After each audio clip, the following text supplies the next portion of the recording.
안녕하세요 시청자 여러분, 여러분의 법률 멘토 홍승재 변호사입니다. 오늘은 많은 분들이 궁금해하시는 내용증명 작성법에 관해서 김은지 변호사님과 함께 알아보겠습니다. 김은지 변호사님 안녕하세요. 안녕하세요. 김은지 변호사입니다. 오늘 주제가 실생활에서 많은 분들이 궁금해하는 내용이라 유익한 시간이 될 것 같습니다.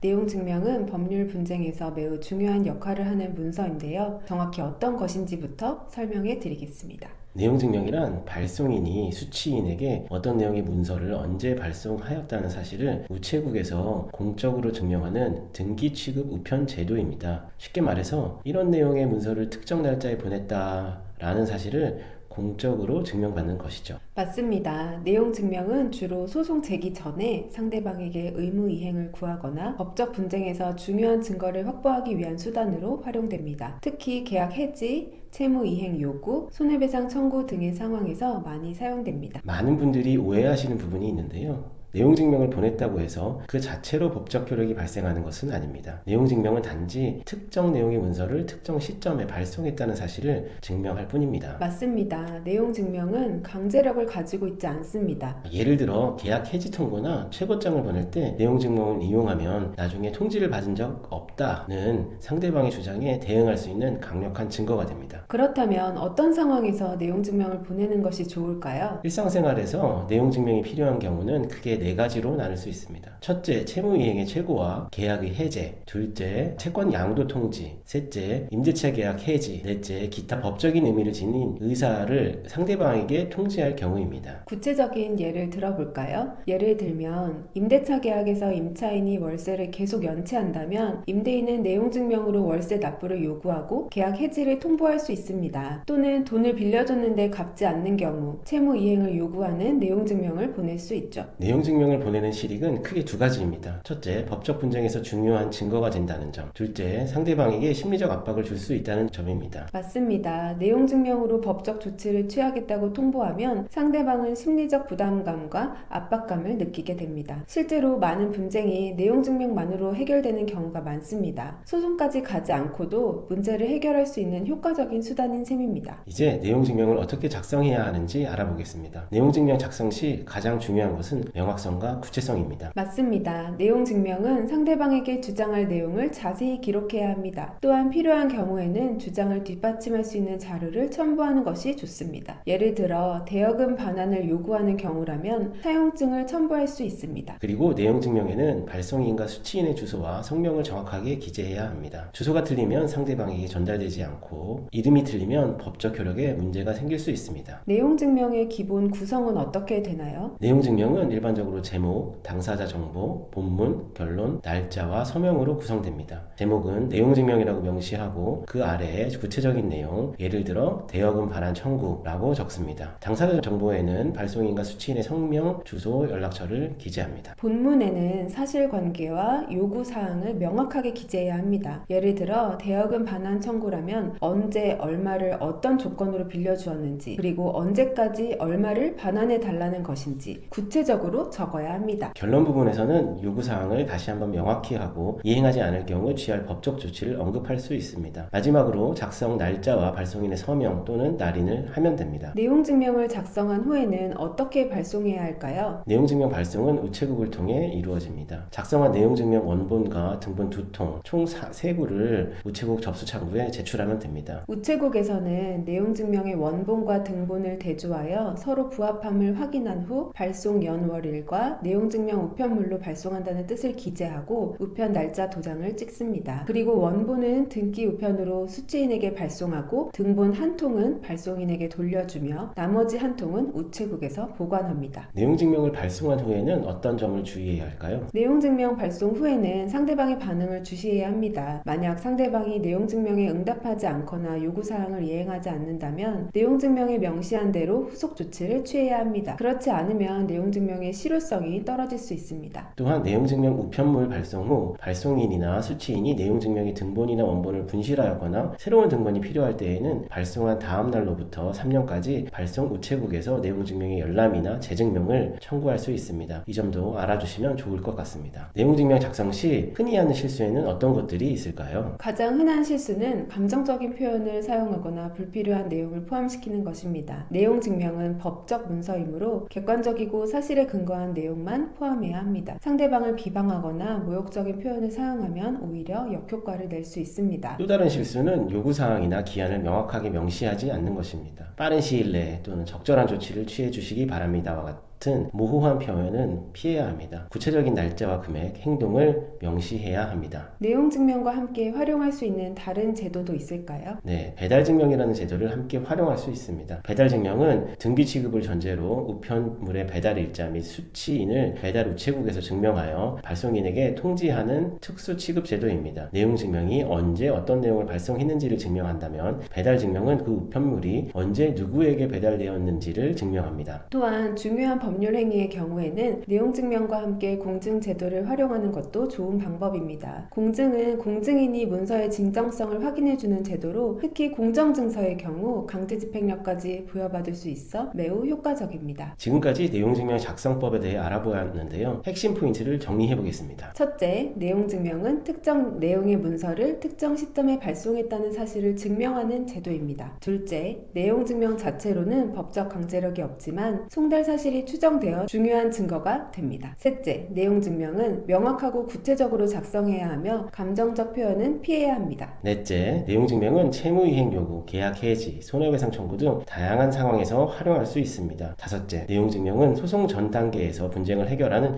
효과적인 수단이 될 수 있습니다. 내용 증명은 법적 분쟁에서 매우 유용한 도구이지만 그 한계도 명확히 인식해야 합니다. 내용 증명만으로 모든 문제가 해결되지는 않으며 때로는 소송이나 다른 법적 절차가 필요할 수 있습니다. 맞습니다. 중요한 법적 문제의 경우에는 내용증명 발송 전에 법률 전문가의 조언을 구하는 것이 좋습니다. 시청자 여러분, 오늘 설명이 도움이 되셨기를 바랍니다. 다음 영상에서 또 다른 법률 주제로 찾아뵙겠습니다. 시청해주셔서 감사합니다. 좋아요와 구독, 알림 설정도 부탁드립니다. 다음 시간에 뵙겠습니다. 감사합니다.